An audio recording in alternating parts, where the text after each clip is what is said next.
ശ്രീ പ്രമോദ് നാരായൺ.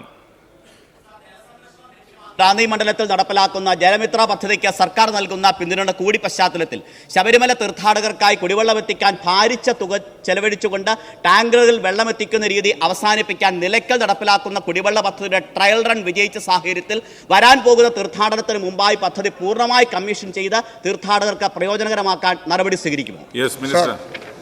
നമ്മുടെ വാട്ടർ അതോറിറ്റിക്കും സംസ്ഥാന ഗവൺമെൻറ്റിനും എല്ലാം ഏറെ സന്തോഷകരമായിട്ടുള്ള ഒരു അനുഭവമാണ്.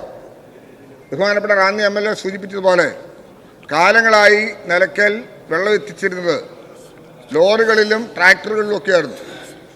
എന്നാൽ അതിൻ്റെ ട്രയൽ റൺ നടന്നു.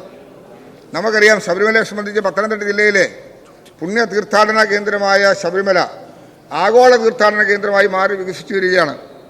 ശബരിമല തീർത്ഥാടനവുമായി ബന്ധപ്പെട്ട് നിലയ്ക്കൽ ബേസ് ക്യാമ്പിൽ എത്തുന്ന ലക്ഷക്കണക്കിന് തീർത്ഥാടകർക്കും പെരുന്നാട് പഞ്ചായത്തിലെ നിലയ്ക്കൽ, പ്ലാപ്പള്ളി, ലാഹ ഭാഗങ്ങളിലും ശീതത്തോട് പഞ്ചായത്തിലെ കുടിവെള്ളം എത്തുന്നതിനായി നബാർഡ് ഫണ്ട് ഉപയോഗിച്ച് നടപ്പിലാക്കി വരുന്ന പദ്ധതിയാണ് ശീതത്തോട് നിലയ്ക്കൽ കുടിവെള്ള പദ്ധതി.